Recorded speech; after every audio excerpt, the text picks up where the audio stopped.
Oh, hello there, and welcome to Phil Talking D20. So, today's video, guns and gear. Yes, that's right, I am that late to the table. Believe it or not, I had a video shot on this around a week and a bit ago.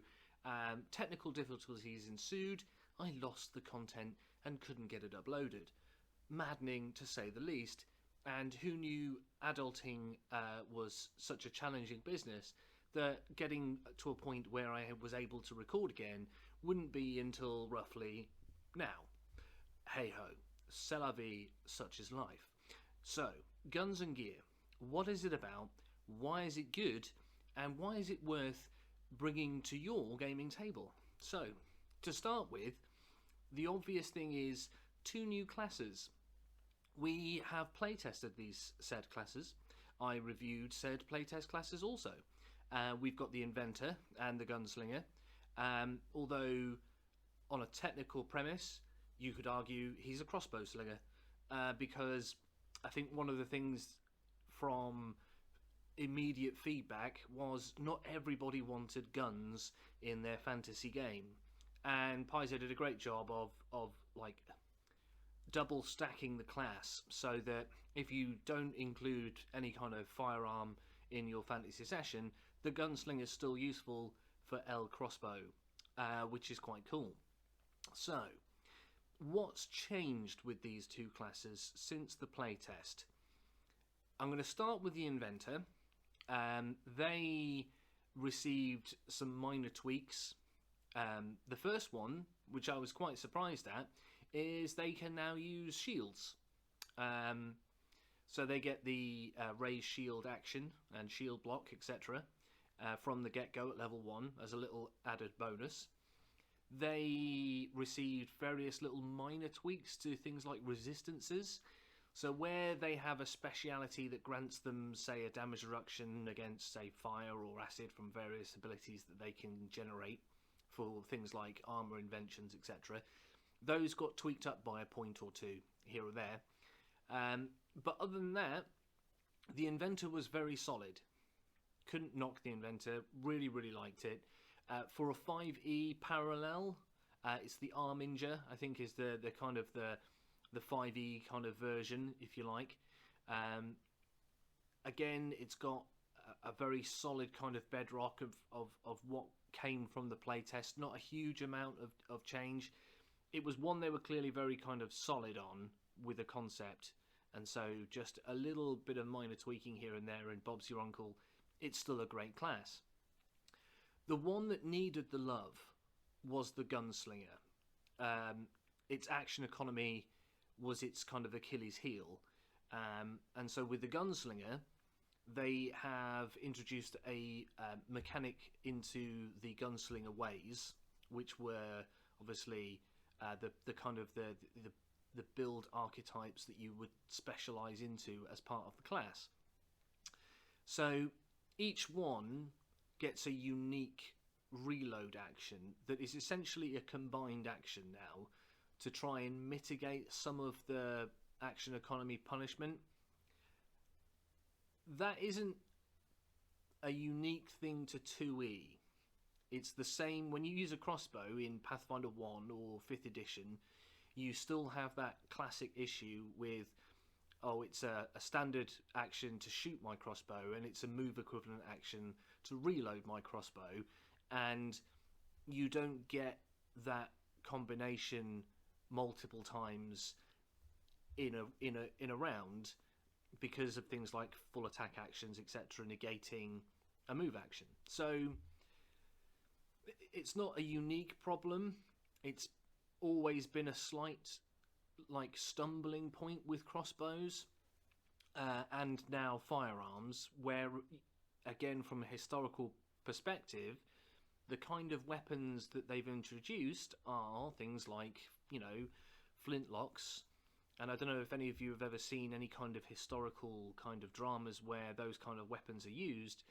They're quite cumbersome, and they're not particularly user friendly. There's the action to cock the hammer back. You've got to prep the firing pin with some powder and close it. You've got to elevate the weapon and pour some powder and spit a ball in and then tamp it down with a rod, and then you've got to aim it and fire it, and bam, off goes your musket. And when you're dealing with an action economy, those are some actions right there, and they've gone and chomped up your whole turn. So they were never gonna get away with saying, "Hey, yeah, no, everyone's got M16s" in the quote unquote medieval period that Galorian is kind of loosely framed in. But they have done I suppose this kind of middle ground stepping point. So an example of this is the sniper kind of pathway in the Gunslinger, which is the kind of the range sneak attack, kind of strike from range and do kind of critical, well, not critical, that's not the right word, precision based kind of marksman style damage, gets an ability to take cover and reload as one action, which is actually quite useful. Some of them, however, are only applicably useful at certain points.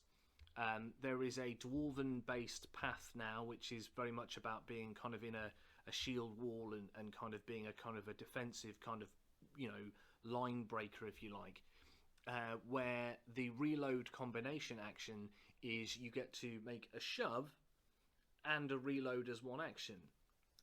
Obviously, that can be very, very useful, but it is situational, and you might not always be in a position where there is someone or something to shove whilst you reload. Bang. I mean, that was two actions technically, because I shoved, reloaded, and then obviously made an attack action, for those paying attention. But when it is useful, it's going to be useful. And I think that's as good a stepping stone as we could hope for, without the risk of giving everybody kind of multi-shot, high damage repeating firearms, which they've definitely not done. So I suppose to kind of briefly alight from the mechanics of the Gunslinger class and look at firearms, they are very much themed around historical kind of, late medieval weaponry, things like arquebus, muskets. There are some of the kind of the quirkier kind of pistols that we saw at that time, and they're basically early black powder firearms. And from a historical perspective, they weren't very good. It took a long time for firearms and guns to become the dominant feature of the battlefield. To put it in context, one of the first kind of cannon/gunshots to take place in warfare was at the Battle of Agincourt, which was a very long time ago. Most people know Agincourt for the triumph of the English longbow over amassed French knight cavalry. But guns and cannon were not the mainstay. They were not the feature of that battle. They were there, but they were hopelessly outclassed by a weapon that was at the kind of the zenith of its kind of its kind of proficiency rise, because we've had bows by the time you get to Agincourt for a very long time. The technology has been refined and fettled to the point where they are incredibly devastating weaponry, and they remain dominant for quite some time after Agincourt. So the view they've taken on weapons isn't that they are kind of OP deathmonger machines. They are competent. A lot of them float around the D4, D6 kind of territory, but they have built in many of the kind of the critical features that you see with a longbow, deadly, and the jump in dice when you get a critical and things like that. So they quite often jump with a critical up at least one, sometimes two damage dice and become quite juicy. Some jump up to D10, most jump up to about a D8. And the Gunslinger's key advantage there is they are an expert as their base proficiency, so that the Gunslinger stands the greatest chance of successfully critting with a firearm and getting the damage up to where you kind of would hope it would be as the player, but you can't quite have it there all the time because otherwise it gets a little bit silly. There are some repeating weapons to go back to guns, and they're kind of based around the idea of an air rifle, essentially. So you can get a 6-shot rifle that does a d6 damage, and there is a pistol that's, I think, a 6 or 5-shot that does a d4 damage. And again, it's one of those things of you put a striking rune on it, and it's 2d4 or it's 2d6, which is nothing to kind of snub your nose at. So the potential is there, the capability is there, but they aren't fundamentally going to completely unbalance and break your game, especially with a lot of them having a action reload of 1. So I think from a perspective of people that are still on the fence about guns and gear because they don't want a book about guns, it has an element of that, but there is a lot more to this book. And like I said, the important thing is the 2 classes are not dependent on guns. So the Inventor can have a weapon specialization where they can modify, adapt, and improve a personal weapon, which can be, melee or ranged. And you can do that just as well with a longbow or a crossbow or a greatsword or a mace or whatever you want, without having to worry about guns. And again, the same with the Gunslinger, the ability to have a lot of the feat trees work with a crossbow, so that if you, again, have abstained from firearms, you've got options for the class. One of the quite interesting, unique features of the Gunslinger is they now have a inbuilt +1 damage buff to guns and crossbows. Again, just to give them a little bit of an edge. However, they can't use other weapons as well. As a kind of a trade-off, they are very much kind of focused in on being a specialist with these weapons. So the fighter, he is a kind of a focused expert with technically all weapons because of their expert proficiency in martial and so on. The reality of a feat tree progression system means you're never going to be able to specialise in every kind of weapon. You always start to kind of pick and choose what you want to specialise in to a greater degree in terms of the feat picks you choose. Are you focusing on a majority of your feats being for ranged? Are you focusing on a majority of your feat picks being for certain types of melee weapon? So you can't have everything. I think is the general gist of that. And they've done the same with the Gunslinger. You are very much focused in on being a very potent and pretty unique ranged combatant. They've only got 8 hit die, or 8 points for a hit die, so they're not as durable as a ranger, but again, they are more likely to crit on paper, at any rate, than a ranger. Who knows the luck of the roll? You can't decide that. That's the dice's job. But statistically, they are more likely to crit than a ranger. Whether they are going to become the dominant range combatant, I don't think they will.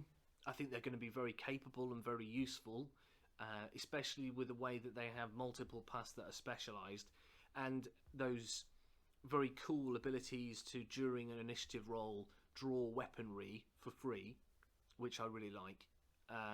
That's a technical advantage that they can bring to the table. And again, they have the ability to combine an element of melee and ranged combat at the same time. There is essentially like a sword and pistol kind of character.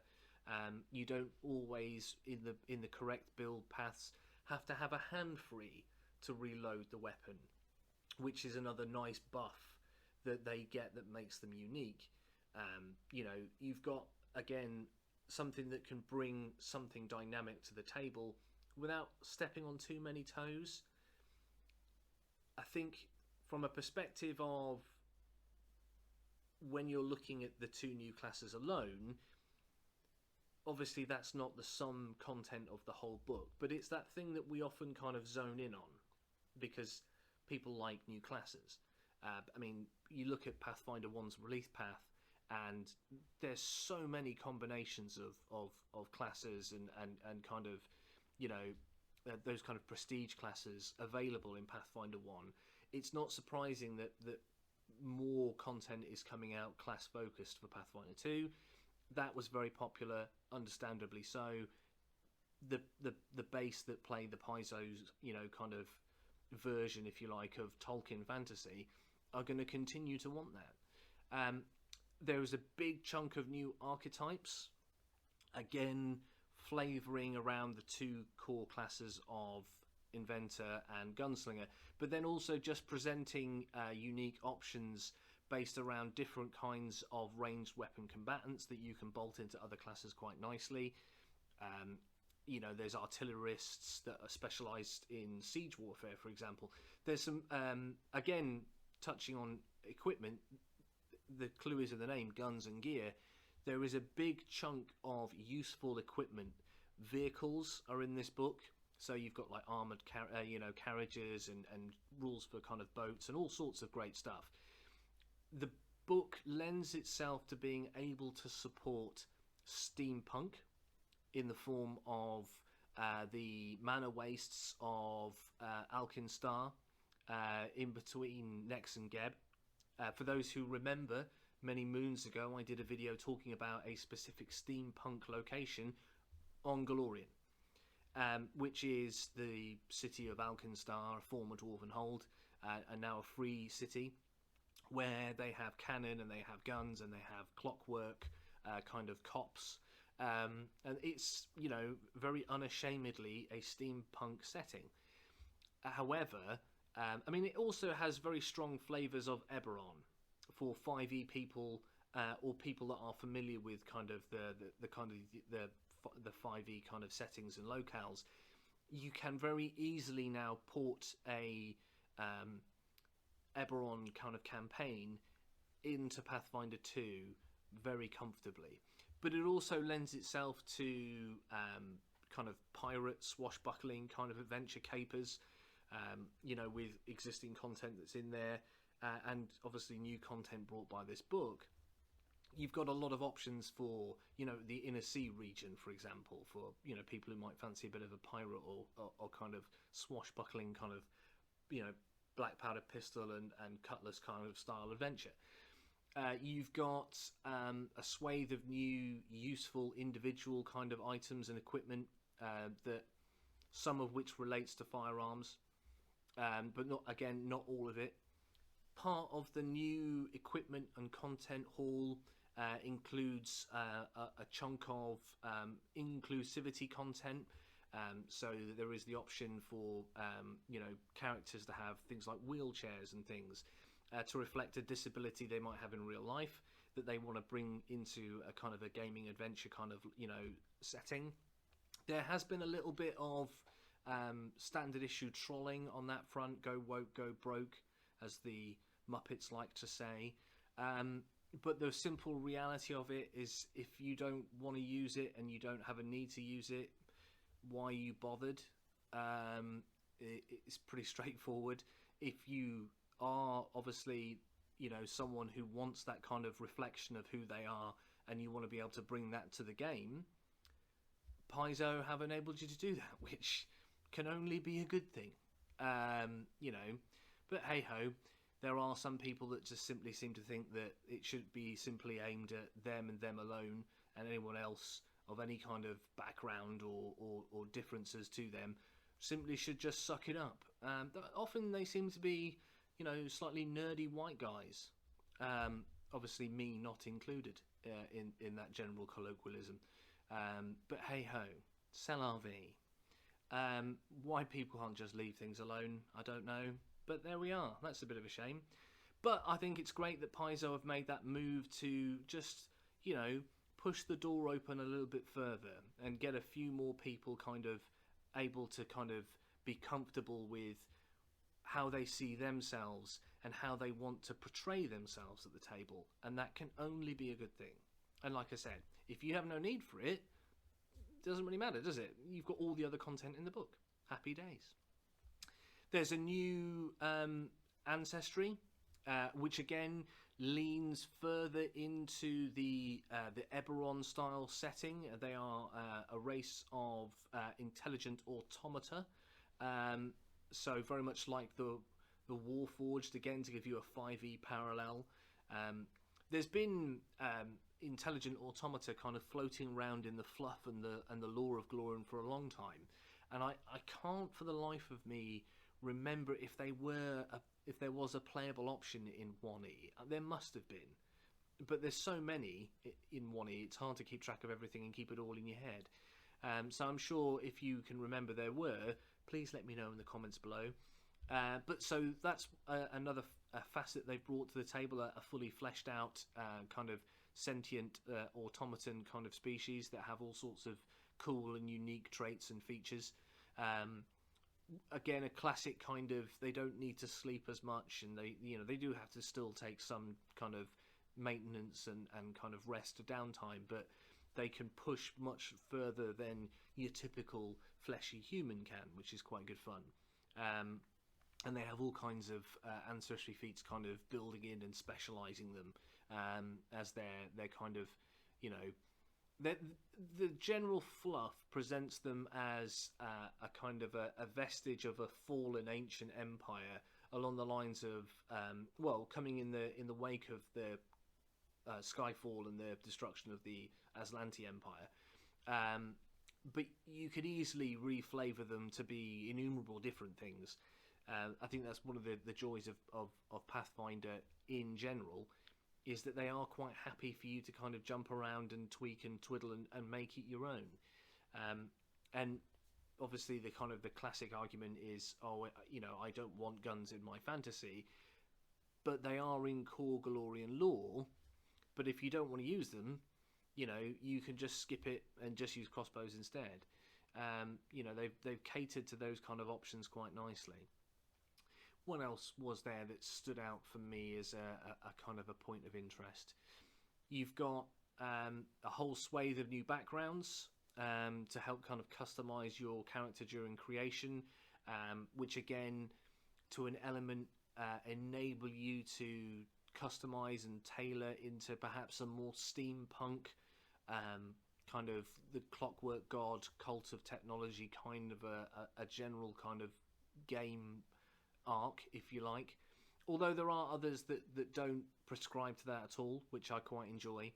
And again, I think one of the nice parts of this book is there's a decent chunk of world and lore fluff that you could kind of work through quite nicely, and that kind of gives you a kind of a semi-historical look at how muskets and black powder and kind of early firearms kind of bleed into the cultures of the pre-existing areas of Galorian, obviously including Alkenstar.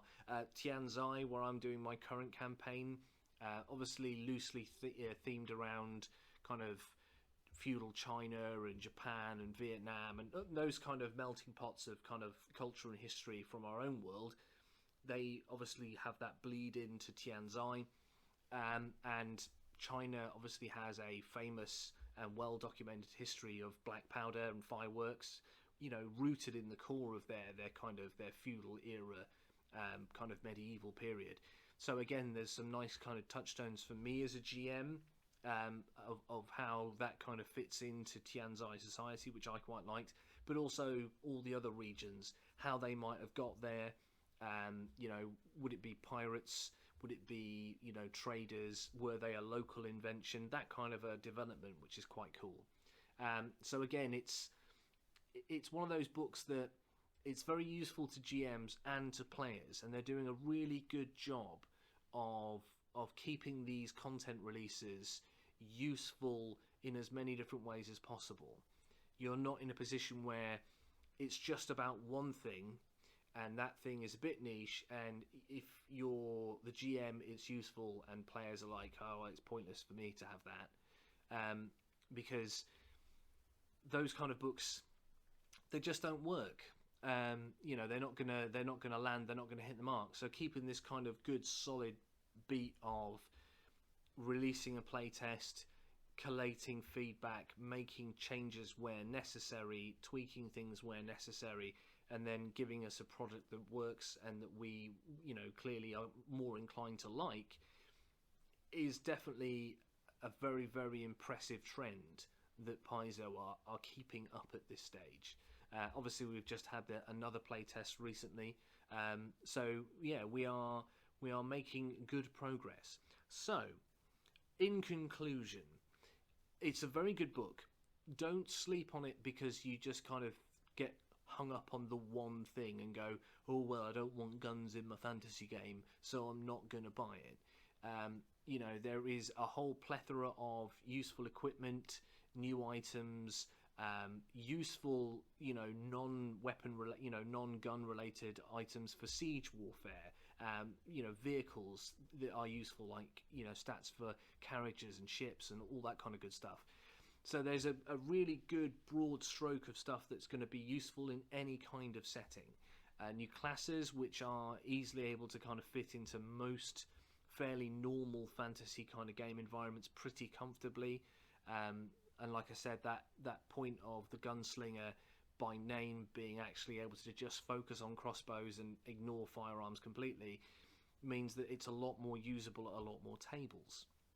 And then obviously, a whole new Ancestry, a whole new swathe of archetypes. Who doesn't want more archetypes? It's very clear that we all, I say we all, I think certainly what appears to be a majority of us are now running free archetype as standard, and having more archetypes to build cooler, unique kind of class combinations is definitely very, very cool.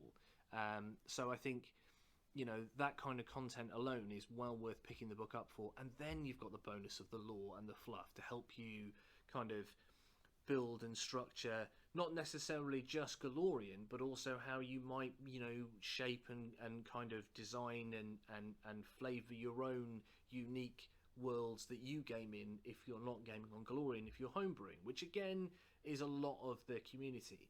So it's well worth a pickup. If you don't want to go, full bang, full bucks, the PDF option obviously runs a discount. So definitely give it a look. Again, a lot of, not all of, but a lot of the content you can review online, with the Archives of Nethys. Obviously, in terms of other news, Nexus, which I'm going to be doing a video on shortly, which is the new online platform a la D&D Beyond, but essentially Pathfinder Beyond. You've got, a lot of options now. So let me know in the comments what you're doing with the archetypes, what you're doing with Gunslingers and Inventors. Again, if there's anything you want reviewed specifically, let me know. And as per usual, stay classy, and I will catch you on the next video. Peace.